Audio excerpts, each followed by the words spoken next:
Inspiratif hidup. Jangan jadikan kegagalan kemarin sebagai penghambat hari ini. Semangat untuk membuat hari esok lebih baik melalui hari ini.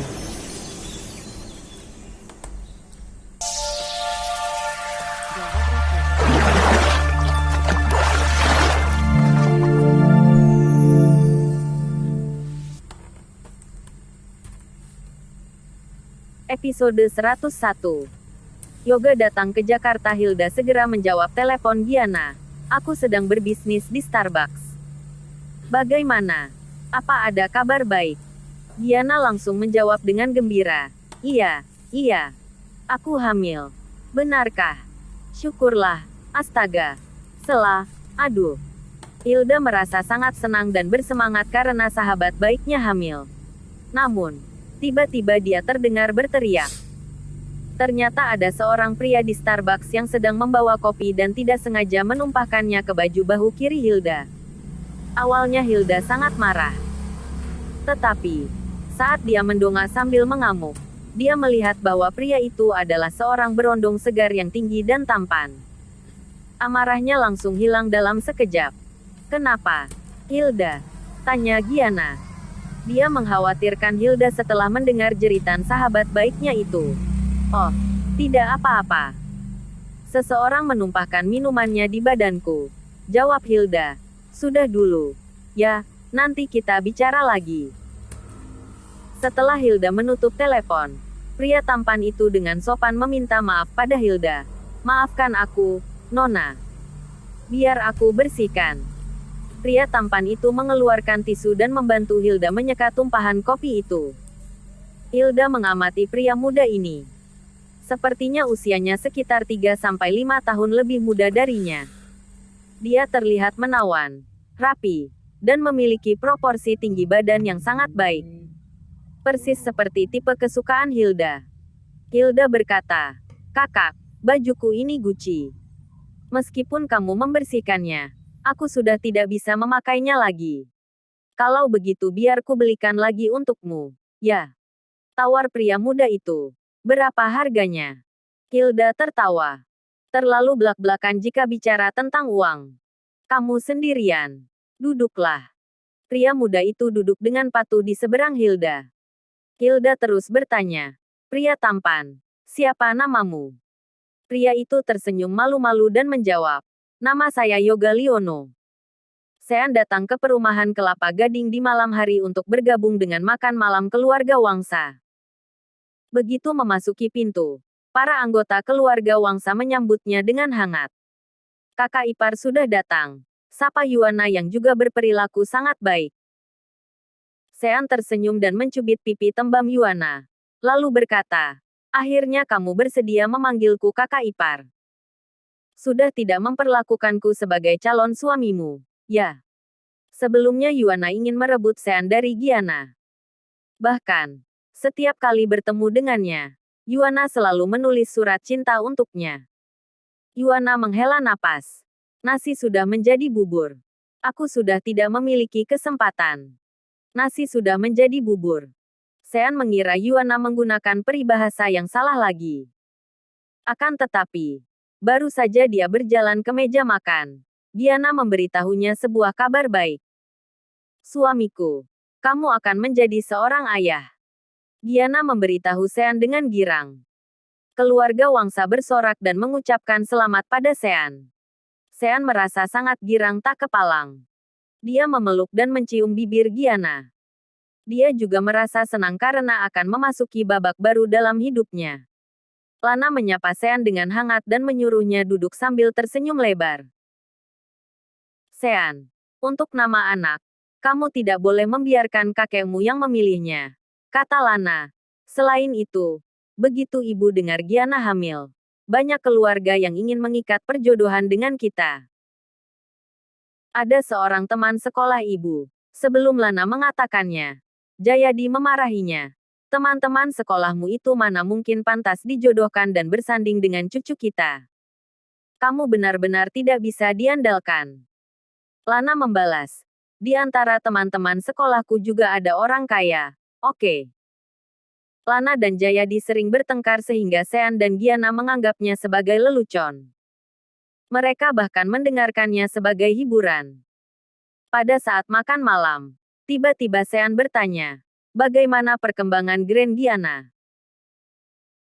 Jika Grand Giana bisa selesai dibangun sebelum anak kita lahir, itu sangat bagus. Giana menjelaskan. Semuanya berjalan dengan sangat baik. Tapi aku tidak suka arsitek dari negara kepulauan itu. Terlalu susah untuk berkomunikasi dengannya. Aku rasa lebih baik mencari arsitek dari dalam negeri saja. Suamiku, kamu tidak akan marah, kan? Arsitek sebelumnya adalah arsitek terkenal dari sebuah negara kepulauan yang dipilih Sean untuk bekerja untuk Giana. Sean tersenyum dan menjawab, mana mungkin. Kamu bertanggung jawab atas proyek itu. Jadi kamu bisa menggunakan arsitek dari negara manapun yang kamu inginkan. Saat ini Hilda sedang berada di Hotel Four Seasons. Hilda membentangkan syalnya, mengenakan jubah mandi, dan merokok. Tiba-tiba dia menyadari bahwa jam tangan yang dikenakan pria tampan di sampingnya sebenarnya adalah Rolex Submariner Green. Biasanya, jam tangan semacam ini banyak dipalsukan. Hanya saja, Hilda merupakan wanita kalangan atas yang dikelilingi oleh orang-orang kaya dan terhormat. Dia juga sering pergi ke berbagai toko barang mewah. Jadi, tentu saja dia dapat membedakan mana yang asli dan mana yang palsu dalam sekali pandang. Hilda mengambil jam tangan yang ada di tangan pria itu dan dalam sekejap mengenali bahwa jam tangan itu asli. Dia tersenyum tipis dan memandang pria tampan yang sedang merokok di tempat tidur. Lalu berkata, Yoga, kamu tidak terlihat seperti seseorang yang tidak mampu membeli pakaian Gucci-ku. Pagi ini, Yoga tidak sengaja menumpahkan kopi ke pakaian mahal Hilda di Starbucks. Hilda tidak menyuruh Yoga menggantinya, tetapi menyuruh pria itu untuk tidur dengannya. Menggoda seorang pria dengan cara seperti ini juga merupakan trik yang biasa digunakan oleh Hilda. Yoga tersenyum dan berkata, sejak awal aku tidak pernah bilang bahwa aku tidak mampu menggantinya. Bagiku, bajumu ini adalah makanan sehari-hariku. Hilda merasa ada yang aneh dari Yoga.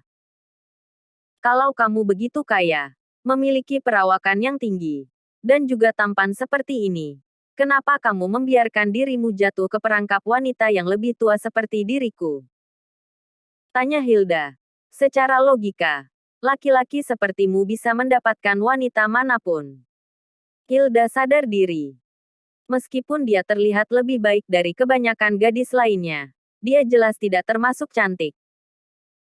Selain itu, dia sudah lama menikah dan usianya juga sudah terbilang cukup tua bagi pria berusia 20-an. Yoga tersenyum nakal dan berkata, coba tebak. Tiba-tiba Hilda memiliki firasat buruk dan bertanya, dari mana asalmu? Yoga langsung menjawab dengan lugas, Banten. Hilda sontak tercengang.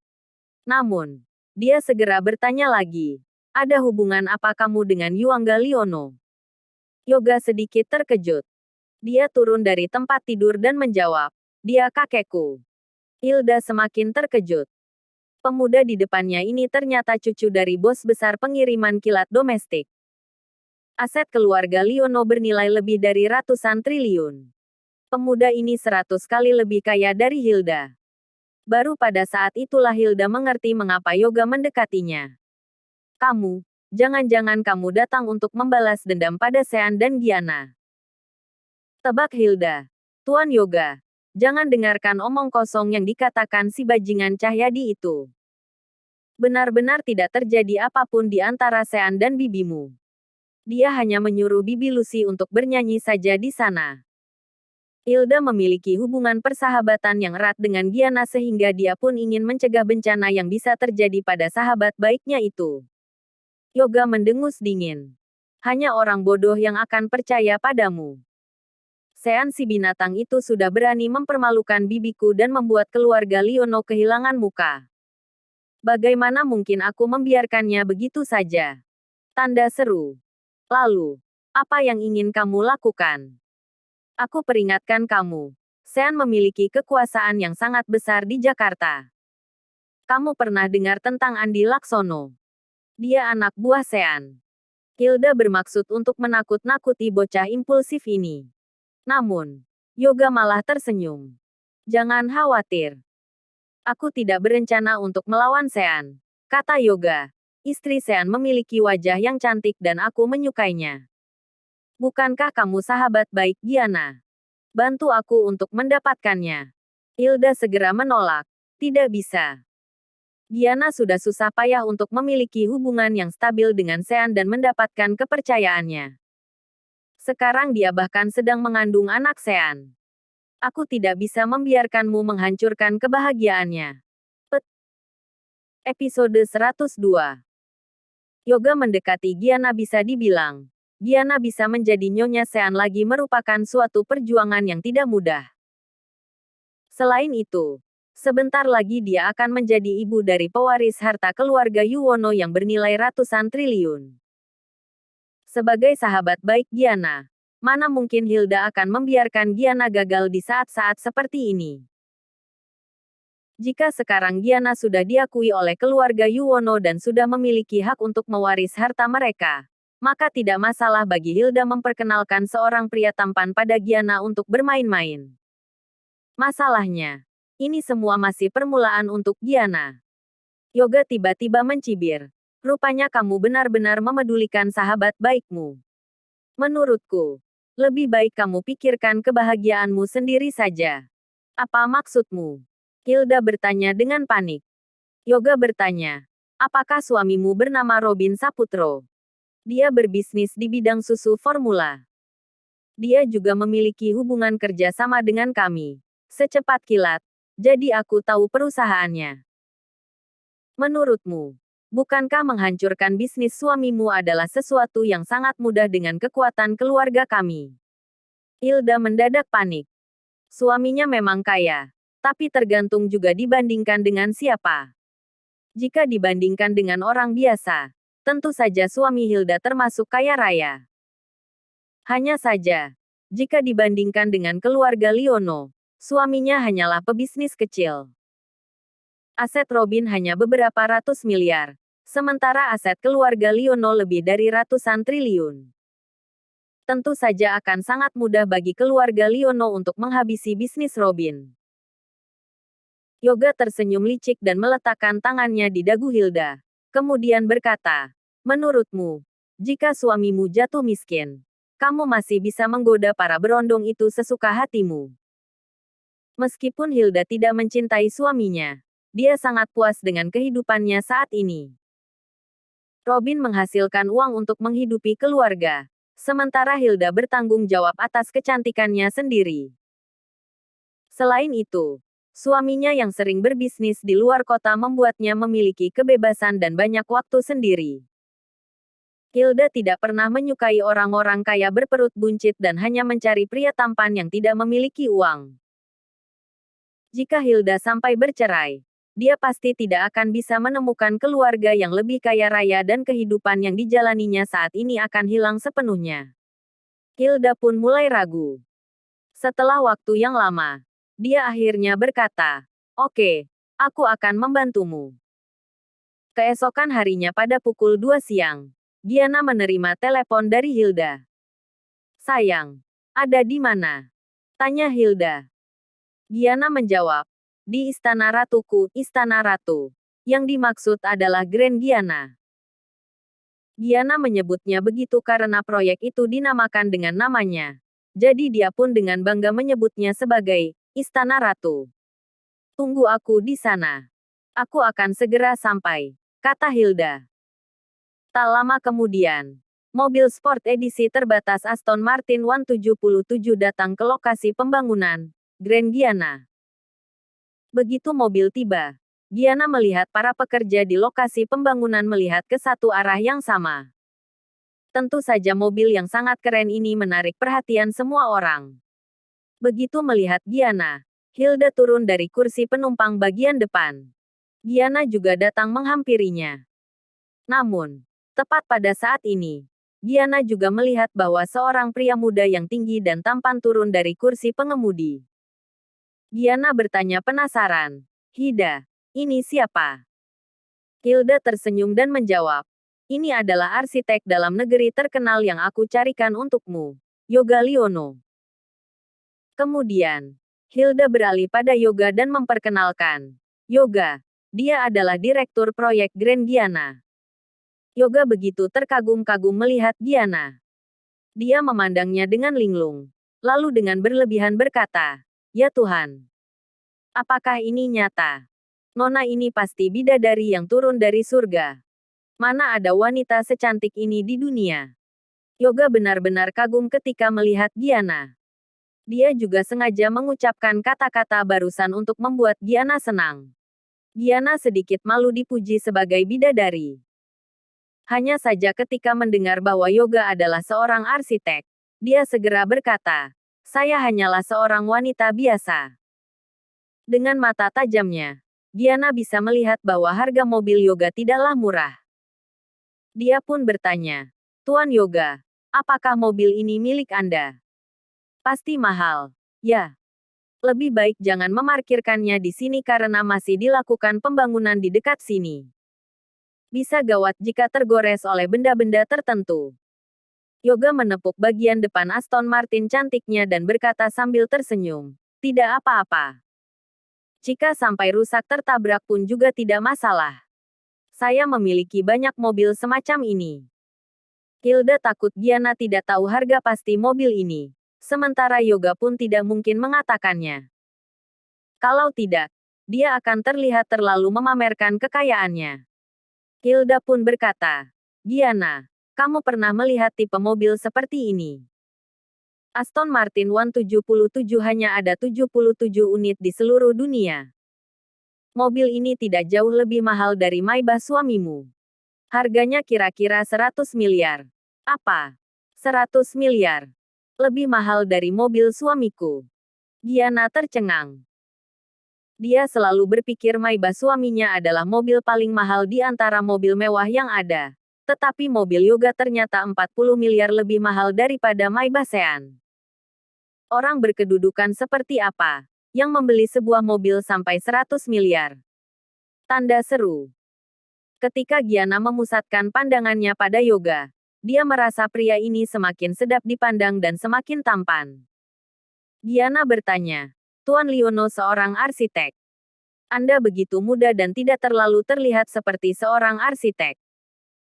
Yoga mengeluarkan gambar kerja dari mobil dan menyerahkannya pada Giana.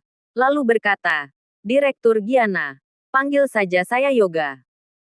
Ini adalah gambar kerja yang saya rancang untuk Grand Giana. Direktur Giana bisa periksa terlebih dahulu. Bagaimana menurut Nona?"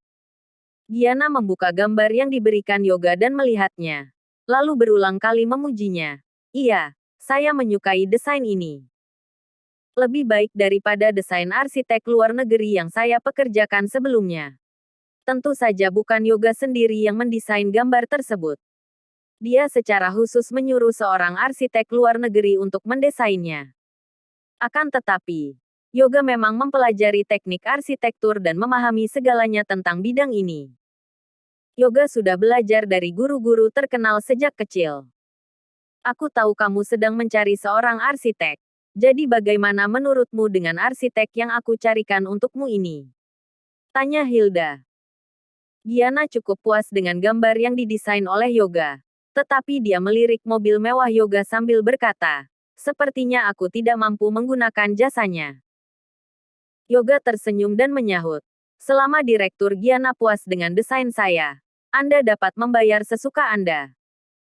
Merupakan suatu kehormatan bagi saya untuk melayani bidadari seperti Anda." Yoga jelas bukan seorang konglomerat tampan biasa. Caranya terus menyebut Giana sebagai bidadari membuat Giana sangat senang. Giana pun berhenti bertingkah malu-malu. Bagaimanapun juga, tidak mudah baginya menemukan arsitek yang sesuai dengan seleranya. Giana berinisiatif untuk mengulurkan tangan dan berkata, "Kalau begitu, selamat datang dan selamat bergabung dengan tim saya." Yoga menjabat tangan Giana, tetapi enggan untuk melepaskannya. Giana jadi merasa sangat canggung. Saat Hilda berdeham, barulah Yoga melepaskan tangan Giana. "Kalau begitu, aku tidak akan mengganggu kalian lagi." Bekerja samalah dengan baik. Giana, kamu harus menjaga adikku ini. Ya. Sambil berbicara, Hilda pun pergi meninggalkan mereka. Hei, tunggu sebentar. Giana melangkah maju, membawanya ke samping, dan bertanya dengan suara yang pelan, siapa orang ini? Apakah ini berondongmu yang baru? Hilda berkata, aduh, sebenarnya aku ingin menidurinya. Tapi dia tidak menyukaiku. Dia hanya akan bersedia melakukannya dengan bidadari seperti dirimu. Giana, bagaimanapun juga saat ini kamu sedang mengandung anak Sean. Lebih baik kamu mempertimbangkan si Yoga ini. Episode 103. Yoga menyatakan perasaan. Giana menyenggol Hilda dan berkata, omong kosong apa yang kamu katakan. Aku bukan dirimu yang masih mencari berondong meski sudah menikah. Aku tidak akan mungkin mengkhianati suamiku. Di mata Giana, Sean sekarang adalah orang paling sempurna yang sudah memuaskan seluruh fantasinya tentang belahan jiwanya. Hilda kembali berkata, aku tahu kalian berdua saling mencintai. Tapi bermain sebentar juga tidak masalah, kan? Kamu ini benar-benar. Aku akan diam-diam memberitahumu. Keluarga si Yoga ini memiliki aset ratusan triliun. Tidak kalah dengan aset suamimu. Apa? Tanda seru. Giana tercengang. Kenapa sebelumnya dia bahkan tidak bisa bertemu dengan putra konglomerat yang memiliki aset puluhan triliun? Justru sekarang ketika dirinya sudah menikah, dia dengan mudah bertemu dengan seorang triliuner. Hilda telah diancam oleh Yoga. Jadi dia harus terus mengatakan hal-hal baik untuk Yoga.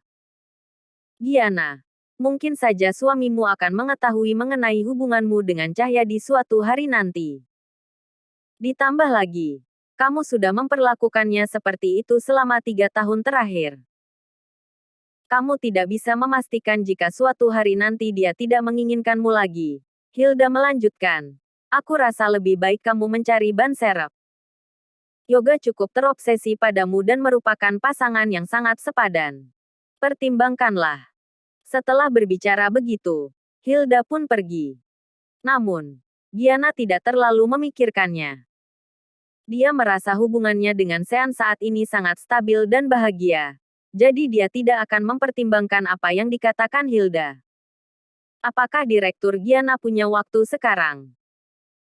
Saya bisa memberitahu Anda sumber inspirasi desain saya dan rencana ke depannya untuk perumahan pribadi ini, kata Yoga yang masih berpura-pura dengan terus menunjukkan sikap kerja profesional. Oke. Giana tidak menolak. 3 hari berlalu. Cuaca sedang hujan dan waktu sudah menunjukkan pukul 9 malam. Namun Sean masih bekerja di kantor. Dia tahu bahwa akhir-akhir ini Giana akan mengawasi pekerjaan di Grand Giana. Karena Giana sekarang tengah mengandung, Sean lebih memperhatikannya dari biasanya dan semakin sering menghubunginya. Istriku, apa kamu masih berada di Grand Giana? Sepertinya hari ini kamu tidak mengemudi. Ya. Bagaimana kalau ku jemput? Tanya Sean. Di ujung telepon. Giana menjawab, tidak perlu, suami. Kamu urus saja pekerjaanmu. Aku tadi memesan taksi online dan sekarang sudah sampai rumah. Baiklah kalau begitu. Aku akan segera pulang. Kalau kamu lelah, tidur duluan saja. Oke, oke. Aku mencintaimu. Sesudah menutup telepon, Giana merasa sangat bahagia. Dia menyentuh kaca jendela dengan tangannya dan mengagumi rintik air hujan yang terus-menerus menetes di luar jendela. Saat ini, Giana sedang duduk di kursi penumpang bagian depan mobil Marriott 100 miliar Yoga. Yoga baru saja mengantarnya ke perumahan Pondok Indah. Mobil berhenti di seberang jalan, namun tidak masuk. Giana tersenyum dan berterima kasih. Terima kasih sudah mengantarku pulang, Yoga. Mengantar seorang bidadari adalah kesempatan yang tidak akan pernah aku dapatkan walaupun meminta. Seharusnya aku yang berterima kasih padamu, jawab Yoga. Mulut Yoga sangat manis. Dia selalu menerbangkan Giana ke langit.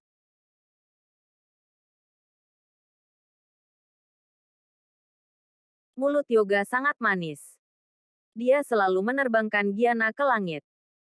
Beberapa hari ini, Giana bekerja bersama Yoga setiap hari dan semakin menyukainya. Giana menepuk lengan Yoga dengan ringan dan berkata, "Kamu ini benar-benar pandai menyenangkan hati wanita. Entah sudah berapa banyak wanita yang sudah tertipu olehmu." Yoga memandang Giana dengan tatapan tidak bersalah dan berkilah. "Ini tidak adil. Seumur hidupku, aku hanya memuji Direktur Giana seorang. Aku bahkan tidak memandang wanita-wanita lain sedikit pun. Cek, hanya orang bodoh yang percaya. Kamu begitu tampan dan juga kaya raya. Entah berapa banyak gadis yang mengejarmu," kata Giana. Tidak bisa menahan diri untuk tidak melirik sisi samping wajah Yoga yang tampan. Sudah sangat larut. "Suamiku akan segera kembali. Tidak baik jika terlihat olehnya. Aku pergi dulu. Sampai bertemu besok di perusahaan." Giana hendak membuka pintu untuk keluar dari mobil. Tetapi Yoga meraih tangan kanannya dan memanggil, "Direktur Giana." Giana sontak tertegun sejenak sebelum bertanya dengan tegas, "Apa yang kamu lakukan?" Tanda seru. Yoga sengaja mendekati Giana selama 3 hari ini. Ketika merasa sudah waktunya, dia langsung berkata, "Direktur Giana, sejak melihatmu 3 hari yang lalu, aku langsung jatuh cinta padamu. Kamu wanita paling cantik yang pernah kutemui. Aku menyukaimu." Giana tidak tahu harus berbuat apa ketika menghadapi Yoga yang menyatakan perasaan padanya seketika itu juga. Namun, indera keenam seorang wanita biasanya sangat akurat. Sejak awal, Giana juga sudah bisa melihat bahwa Yoga memang tertarik padanya. Giana melepaskan tangan Yoga dan berkata, "Yoga, aku sudah punya suami dan anak. Kamu begitu hebat. Kenapa kamu menyukaiku? Ada banyak gadis yang bisa kamu pilih di luar sana." Yoga meraih tangan Giana lagi dan berkata dengan ekspresi penuh kasih sayang, "Gadis manapun di dunia tidak ada apa-apanya dibanding dirimu." Giana merasa serba salah. Akan tetapi, hubungan selama 3 hari ini tidak bisa dibandingkan dengan hubungannya selama 3 tahun dengan Sean. Selain itu, dia tidak begitu mengenal Yoga sehingga dia tidak mungkin menerima Yoga. "Aku bahkan belum tahu latar belakang keluargamu," kata Giana. Dia juga ingin menggunakan kesempatan ini untuk mengetahui apa yang sebenarnya Yoga lakukan sampai menjadi sekaya ini. Yoga akhirnya menunjukkan kartu asnya. "Keluargaku bergerak di bidang logistik. Secepat kilat ekspres adalah milik keluarga kami." Giana sontak tercengang. "Secepat kilat ekspres? Yuangga adalah kakekmu. Kamu adalah adik sepupu Cahyadi." Yoga mengangguk. Giana sangat terkejut.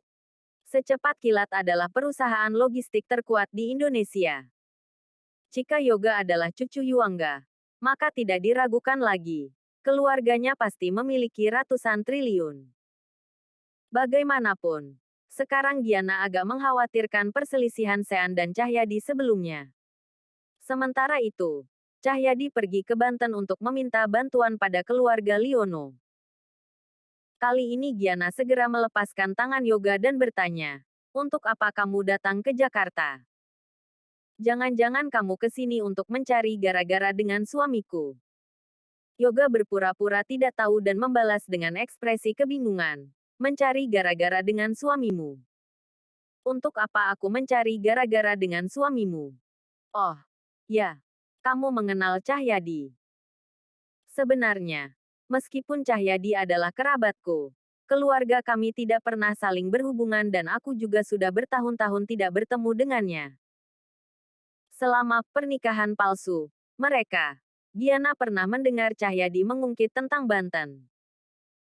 Cahyadi berkata bahwa saat keluarga Pangestu berkunjung ke Banten, tidak ada seorang pun dari keluarga Liono yang menemui mereka.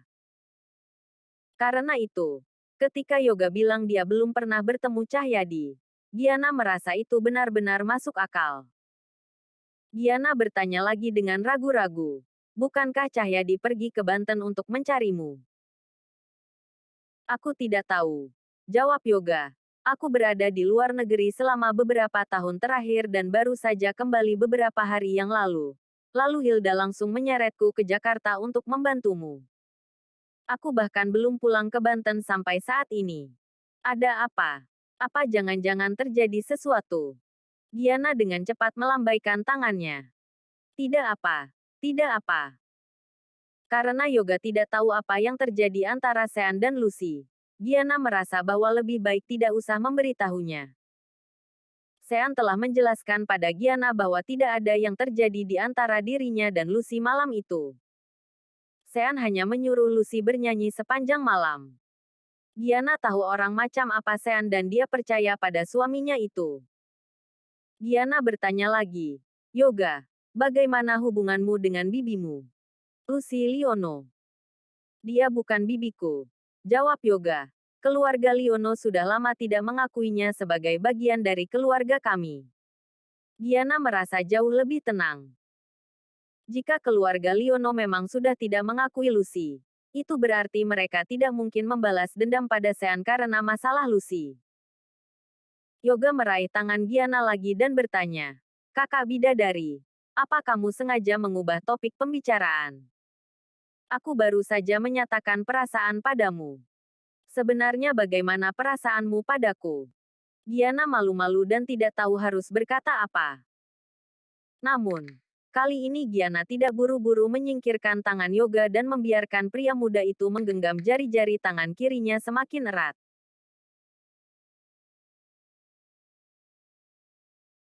Terima kasih sudah mengikuti channel Wan dan Putra Orsia. Jangan lupa subscribe, like, and share. Tunggu episode selanjutnya. Salam silaturahim.